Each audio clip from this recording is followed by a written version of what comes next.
વહુ, આ 1 લાખ રૂપિયા તારી પાસે ક્યાંથી આવ્યા? ગોમતીજી હેરાની સાથે બોલ્યા. તો પૂનમ ધીમેથી બોલી, આ રૂપિયા તમે રાખી લો મમ્મીજી, બાકીની વાતો પછી કરીશું. ગોમતીજી સ્તબ્ધ રહી ગયા. શરદ તો ગુસ્સામાં ઘરની બહાર જ જતો રહ્યો હતો. પૂનમની સાસુ ગોમતીજી હંમેશા ચડી ચડીને ખર્ચ કરતા હતા. તે પોતાની બહેનપણીઓ વચ્ચે પોતાની અમીરીનો દેખાવ કરીને ખૂબ ખુશ થતા હતા. એક દિવસ તે કહેવા લાગ્યા કે આવતા મહિને મારી કેટલીક સહેલીઓ મને મળવા આવવાની છે, તો મારા રૂમમાં નવું એસી નંખાવી દો. પૂનમ ત્યાં જ પાસે ઊભી રહીને બધું સાંભળી રહી હતી.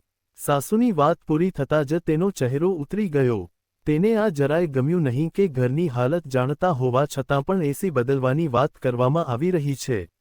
તે કંઈક કહેવાની જ હતી, પણ પછી ચૂપ રહી ગઈ. બસ, તેની આંખોમાં એક અજીબ ચિંતા ઉતરી આવી. શરદ પણ ત્યાં જ બેઠો હતો. માતાની વાત સાંભળીને તે મૂંઝવણમાં મુકાઈ ગયો. આ મહિને ખરેખર તેનો હાથ થોડો ખેંચાયેલો હતો. ઓફિસના ખર્ચાઓ, ઘરનું રાશન અને ઉપરથી કેટલાક જૂના બિલ, બધું એકસાથે ચાલી રહ્યું હતું. તે માતા તરફ જોવા લાગ્યો, પછી પૂનમ તરફ. બંનેની નજર મળી તો પૂનમે નજર ઝુકાવી લીધી. આખી રાત શરદ પડખા ફેરવતો રહ્યો. ઊંઘ તેની આંખોથી જોજનો દૂર હતી. પૂનમે આ બધું અનુભવ્યું, પણ કંઈ કહ્યું નહીં. બસ મનોમન નક્કી કરી લીધું કે સવારે તે સાસુ સાથે શાંતિથી વાત કરશે, કોઈ દલીલ કે તકરાર વગર. બીજી સવારે રસોડામાં હળવી ચહલપહલ હતી. પૂનમે ચા માટે દૂધ ઉકળવા મૂક્યું હતું. દૂધમાં હળવો ઉભરો આવતો ત્યારે તે ચમચીથી તેને ધીમે ધીમે હલાવતી. પાસે જ પાટા સિલબટ્ટા પર લીલી કોથમીર, લીલા મરચાં અને થોડું લસણ નાખીને તે ચટણી પીસી રહી હતી. ચટણીની તાજી સુગંધ આખા રસોડામાં ફેલાઈ ગઈ હતી.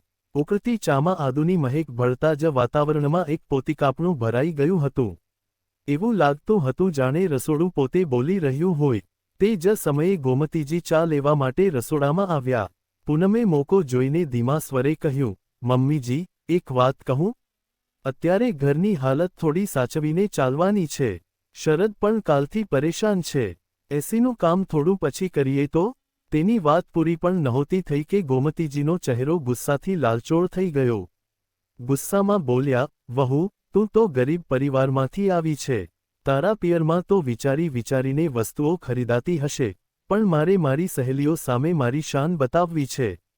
તું આ વાતોમાં ન પડ, ચૂપ રહે. પૂનમના હાથ ચટણી પીસતા પીસતા અટકી ગયા. તે થોડી ક્ષણો ચૂપ રહી. રસોડામાં હજી પણ ચાની સુગંધ હતી, પણ તેના મનમાં એક ટીસ ઉઠી. તેણે કંઈ પણ બોલ્યા વગર ફરીથી કામમાં લાગી જવું યોગ્ય માન્યું. પરંતુ ભીતર ક્યાંક આ વાત ઊંડે સુધી ઉતરી ગઈ હતી કે અહીં સમજદારી કરતાં દેખાવની કિંમત વધારે છે. પૂનમ શરૂઆતથી જ ખૂબ વિચારીને ખર્ચ કરતી હતી. સાચું તો એ હતું કે તેના પિયરની આર્થિક સ્થિતિ થોડી નબળી હતી. ત્યાં દરેક વસ્તુ જરૂરિયાત જોઈને લેવામાં આવતી હતી, મોજશોખ જોઈને નહીં. એ જ વાતાવરણમાં ઉછરેલી પૂનમને બાળપણથી જ આદત હતી કે પૈસા હાથમાં આવે તો પહેલાં એ વિચારવું કે ક્યાં જરૂરી છે અને ક્યાં નહીં. લગ્ન પછી પણ તેની આ આદત જળવાઈ રહી. ઘરના મહિનાભરના ખર્ચમાંથી તે ચૂપચાપ થોડા રૂપિયા અલગ રાખી દેતી હતી. ક્યારેક દવા માટે, તો ક્યારેક અચાનક આવી પડતી કોઈ જરૂરિયાત માટે. તેને લાગતું હતું કે ઘર ત્યારે જ સુરક્ષિત રહે છે જ્યારે મુશ્કેલ સમય માટે થોડો સહારો બચાવીને રાખવામાં આવે. પરંતુ જ્યારે તેણે ગોમતીજીને ફાલતુ ખર્ચ કરતા જોયા, ત્યારે તેનું મન વારંવાર ઉદાસ થઈ જતું. સહેલીઓ સામે દેખાવ, જરૂરિયાત કરતાં વધારે ખર્ચ અને પછી ઘરની હાલતની પરવા ન કરવી, આ બધું તેને અંદરથી કોરી ખાતું હતું. તે જાણતી હતી કે શરદની કમાણી મર્યાદિત છે. ઉપરથી મહિનાના અંતે હાથ તંગ હોવો એ કોઈ નવી વાત નથી, અને હવે સાસુનો નવું એસી નંખાવવાનો નિર્ણય. તે પણ ફક્ત એટલા માટે કે સહેલીઓ સામે શાન બતાવી શકાય. આ વિચારીને પૂનમનું મન ભારે થઈ ગયું. તેને એસીથી તકલીફ નહોતી, તકલીફ હતી એ વિચારધારાથી જેમાં ઘરની મજબૂરી કરતાં વધારે મહત્વ બહારના લોકોને બતાવવામાં આવતું હતું. રસોડામાં કામ કરતાં કરતાં પણ તેનું ધ્યાન વારંવાર આ જ વાત પર અટકી જતું હતું. તેને સમજાતું નહોતું કે તે પોતાની વાત કેવી રીતે રજૂ કરે જેથી વાત બગડે પણ નહીં અને ઘર પર વધારાનો બોજ પણ ન વધે. તેણે હળવા અવાજે કહ્યું, માજી, અત્યારે આ મહિને થોડું સાચવીને ચાલવું પડશે, આવતા મહિને જોઈએ. પણ ગોમતીજીનો ચહેરો કઠોર થઈ ગયો. તે બોલ્યા, હવે શું મારા આરામ માટે પણ વિચારવું પડશે? મારી સહેલીઓ આવશે તો શું કહેશે કે મારા ઘરમાં જૂનું એસી લાગેલું છે? પૂનમનું મન ભારે થઈ ગયું હતું. તેને લાગ્યું જાણે તેની મહેનત, તેની સમજદારી બધું આ દેખાડા સામે ક્યાંક દબાઈને રહી ગયું છે. શરદ ત્યાં જ બેઠો રહ્યો, મનોમન ગૂંચવાયેલો. તેને સમજાતું નહોતું કે માતાની ઈચ્છા પૂરી કરે કે ઘરની જવાબદારી. ડાઇનિંગ ટેબલ પર નાસ્તો સજાવેલો હતો. ગરમાગરમ પરાઠામાંથી વરાળ નીકળી રહી હતી. પાસે જ લીલી કોથમીરની ચટણી વાટકીમાં રાખી હતી અને ચાની સુગંધ આખા રૂમમાં ફેલાઈ રહી હતી. શરદ એક પરાઠું તોડી જ રહ્યો હતો કે ગોમતીજીએ અચાનક તે જ સમયે વાત છેડી. શરદ, મેં કાલે જે કહ્યું હતું ને, આ જ મહિને મારા રૂમમાં નવું એસી નંખાવી દેજે. સહેલીઓ આવવાની છે. જૂનું એસી હવે મારી ઇજ્જતને લાયક નથી રહ્યું. શરદનો હાથ ત્યાં જ અટકી ગયો. પરાઠું અડધું તૂટેલું થાળીમાં જ રહી ગયું. તેણે એક નજર ટેબલ પર રાખેલી વસ્તુઓ પર નાખી અને પછી માતા તરફ જોયું. ચહેરા પર સ્પષ્ટ પરેશાની દેખાઈ રહી હતી.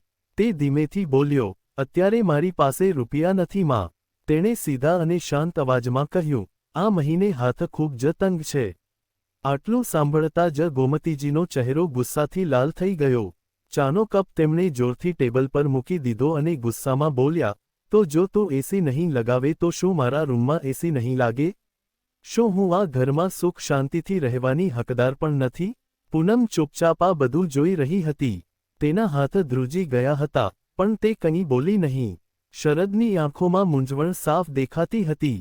તેને સમજાતું નહોતું કે માતાને કેવી રીતે સમજાવે કે વાત ઈચ્છાની નથી, પરિસ્થિતિની છે.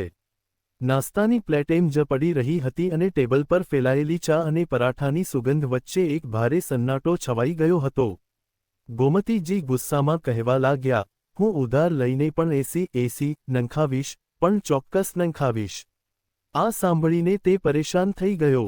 ગોમતીજી કહેવા લાગ્યા, હું મારા ઓળખીતા લોકો પાસેથી રૂપિયા માંગીશ. પછી તું તેમને ચૂકવી દેજે. શરદે તેમને સમજાવવાની ખૂબ કોશિશ કરી, પણ ગોમતીજીએ 4 દિવસ પછી જ પોતાના રૂમમાં નવું એસી નંખાવી દીધું હતું. આ બધું જોઈને શરદને ખૂબ ચીડ ચડી રહી હતી અને તે માં સાથે વાત પણ નહોતો કરતો. પરંતુ ગોમતીજી ખૂબ ખુશ હતા. જ્યારે તેમની સખીઓ આવી તો તેમની સામે તે વધારી ચઢાવીને પોતાના નવા એસીના વખાણ કરી રહ્યા હતા. ક્યારેક બ્રાન્ડેડ પર્સ બતાવતા હતા તો ક્યારેક બ્રાન્ડેડ જૂતા બતાવતા હતા. પૂનમ પણ જ્યારે ચા અને ભજીયાની ટ્રે લઈને રૂમમાં આવી તો સાસુનો આ બધો સામાન જોઈને દંગ રહી ગઈ. ખેર, ધીમે ધીમે દિવસો પસાર થઈ રહ્યા હતા. જોતજોતામાં 4 મહિના વીતી ગયા. શરદનો હાથ એટલો ખેંચાયેલો હતો કે તે ઉધાર ચૂકવી શકતો નહોતો. હવે રૂપિયા માંગવા માટે લોકો ઘર સુધી આવી રહ્યા હતા. હવે આ જોઈને શરદ હેરાન રહી ગયો કે તેની માએ 4 લોકો પાસેથી થોડું થોડું કરીને ઉધાર માંગ્યું હતું અને હવે બધા લોકો રૂપિયા માંગવા ઘરે આવી રહ્યા હતા. આજે જ વહેલી સવારે બધા લોકો ઘરના દરવાજે આવીને હંગામો કરવા લાગ્યા હતા. શરદ તો ગુસ્સામાં ઘરની બહાર નીકળી ગયો હતો. ત્યારે પૂનમે સાસુને પૂછ્યું, તમે કેટલું ઉધાર લીધું હતું?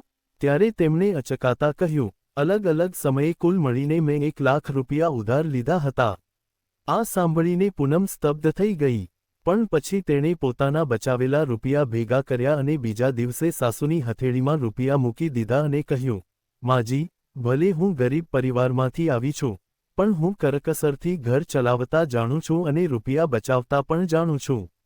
સાથે જ મને એ પણ ખબર છે કે કઈ વસ્તુ જરૂરિયાતની છે અને કઈ વસ્તુ માત્ર આપણો શોખ છે. હું ખોટો ખર્ચ નથી કરતી પણ મુશ્કેલ સમય માટે રૂપિયા બચાવીને રાખું છું, તો તેમાં ખોટું શું કરું છું? તે દિવસ પછી ગોમતીજી ધીમે ધીમે સમજી ગયા કે પૂનમની રીત સાચી છે. તેણે પૈસા બચાવવા, જરૂરી વસ્તુઓને ઓળખવા અને ઘરની વ્યવસ્થા સંભાળવામાં નિપુણતા બતાવી હતી. હવે તે ક્યારેય પૂનમને ગરીબ કહીને મેણા નહોતા મારતા અને ધીરે ધીરે તેમણે પોતાનો ખોટો ખર્ચ પણ ઓછો કરી દીધો હતો. પૂનમનો આત્મવિશ્વાસ અને સંયમ જોઈને શરદને પણ રાહત થઈ. તેણે વિચાર્યું કે ખરેખર પત્નીનો દૃષ્ટિકોણ અને સમજદારી પરિવારને કેટલી મજબૂતી આપી શકે છે. ઘરમાં હવે શાંતિ હતી અને દરેક વ્યક્તિએ અનુભવ્યું કે અસલી અમીરી માત્ર દેખાડામાં નથી, પણ વિચારી સમજીને ખર્ચ કરવામાં અને એકબીજાનું સન્માન કરવામાં છે. મિત્રો, અસલી અમીરી ફક્ત દેખાડામાં નથી હોતી પરંતુ સમજદારી, વિચારીને ખર્ચ કરવામાં અને પરિવાર પ્રત્યે સન્માન અને જવાબદારી નિભાવવામાં હોય છે. ખોટો ખર્ચ અને દેખાડો માત્ર સંબંધોમાં તણાવ લાવે છે. જ્યારે સંયમ અને વિવેકથી જ ઘરમાં શાંતિ અને સ્નેહ ટકી રહે છે. તો મિત્રો, જો તમને મારી લખેલી આ વાર્તા પસંદ આવી હોય તો કોમેન્ટ જરૂર કરજો અને નવી વાર્તાઓ માટે ફેન પ્લસ ચેનલને સબસ્ક્રાઇબ જરૂર કરજો. ધન્યવાદ.